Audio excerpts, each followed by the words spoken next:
Assalamualaikum warahmatullahi wabarakatuh.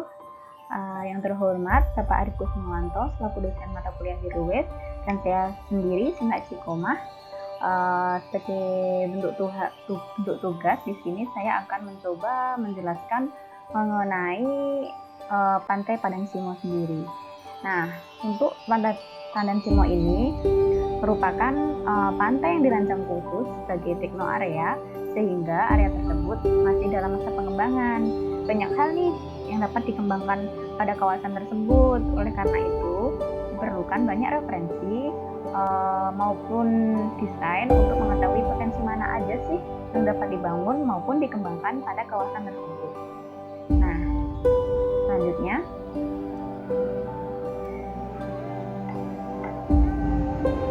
mengenai yang pertama ada zona Eco Village.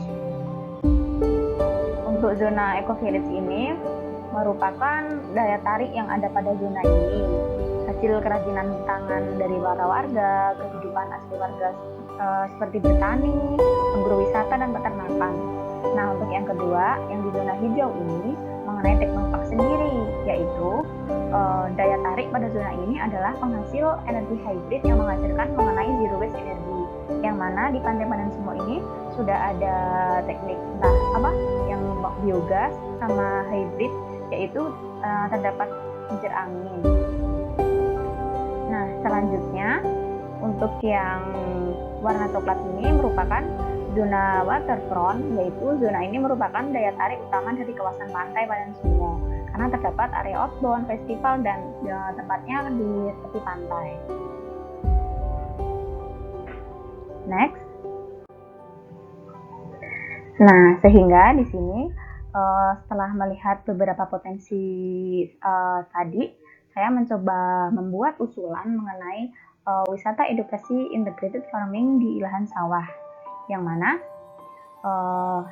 untuk integrated farming ini saya akan mencoba mengintegrasikan peternakan pertanian dan peternakan menggunakan konsep zero waste agricultural system. Next. Nah, untuk pendahuluannya di sini mengenai integrated system sering disebut sebagai sistem pertanian terpadu, yaitu pengolahan atau usaha yang memadukan komponen pertanian seperti tanaman, hewan, ikan dalam suatu kesatuan yang utuh. Nah, definisi lain ini menyatakan bahwa sistem pertanian terpadu ini sistem pengelolaan tanaman, hewan, ternak, ikan, dan lingkungannya untuk menghasilkan suatu produk yang optimal, dan sifatnya ini terdapat masukan luar.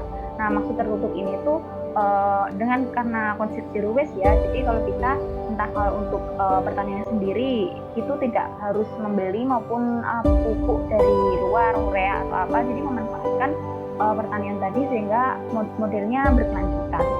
Nah, pendapat PT ini menurut oleh Preston tahun 2000, sehingga sistem ini akan signifikan dan memenuhi kriteria pembangunan pertanian berkelanjutan karena berbasis organik dan dikembangkan atau diarahkan berbasis sumber daya lokal. Next, mengenai tujuan sendiri, yang pertama memberikan nilai tambah, meningkatkan agar sumber daya lahan lestari dan berkelanjutan, serta memperhatikan kearifan lokal secara optimal. Yang kedua, menekankan seminimal mungkin input dari luar. Nah, masukannya kan jadinya rendah, sehingga dampak negatif semaksimal mungkin dapat dihindari dan berkelanjutan. Untuk solusi atau metode sendiri yang dipakai yaitu menerapkan prinsip integrated farming, yang mana satu, berada pada suatu kawasan hamparan. Nah, kawasan hamparan ini tadi yang ada di zona eco village-nya, dan saya mencoba mengintegrasikan sama yang di tekno. Yang kedua, limbah suatu kegiatan ini adalah input untuk kegiatan. Yang ketiga, menjaga keseimbangan ekosistem. Dan yang keempat, mendorong konservasi habitat dan meningkatkan pertanian yang berkelanjutan. Next. Untuk integrated farming sendiri, yaitu konsepnya yang pertama, mengintegrasikan pertanian, peternakan, perkebunan, dan perikanan. Lalu dikelola secara terpadu dan berorientasi ekologis dan ekonomi sesuai dengan budaya masyarakat setempat dan memperhatikan faktor ekonomi. Yang ketiga, peningkatan nilai ekonomi, efisiensi, keseimbangan ekosistem dan produktivitas tinggi. Selanjutnya, untuk setelah kita mengetahui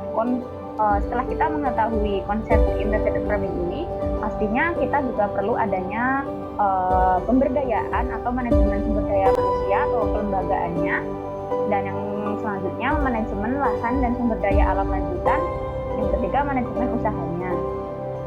Selanjutnya, yang pasti output dari sini itu ialah peningkatan pendapatan petani dan sektor wisata edukasi.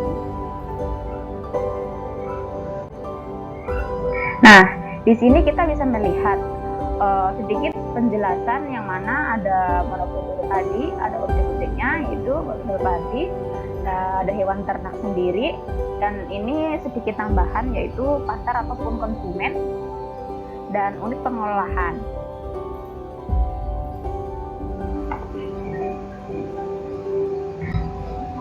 Yang pertama, adanya hasil dari sawah tadi langsung bisa dijual berupa hasil produk mentah ke pasar konsumen.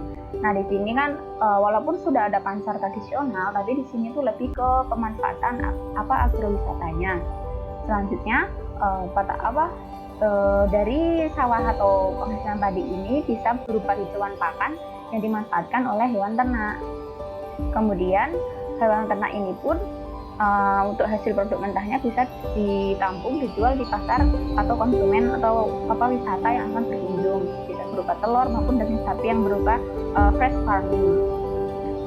Yang selanjutnya, dari ternak ini juga pasti menghasilkan namanya kotoran atau pupuk kandang, yang mana nanti bisa menjadi pupuk organik oleh masyarakat setempat, sehingga bisa meminimalisir ekonominya, yang mana apabila menggunakan pupuk urea kan pasti untuk berkelanjutannya kurang baik. Apabila untuk selain harganya yang mahal, juga kualitas kesuburan tanahnya akan semakin berkurang. Selanjutnya, dari hasil lahan sawah ini, produksi mentahnya ada juga limbah pertanian, maka akan dikelola oleh pengelola. Di sini apabila udah ada sumber daya manusianya dan bisa jadikan untuk wisatawan sendiri bisa melihat nih proses pembuatannya. Selain nanti apabila berminat ingin dibeli sebagai oleh-oleh yang berupa produk zero waste.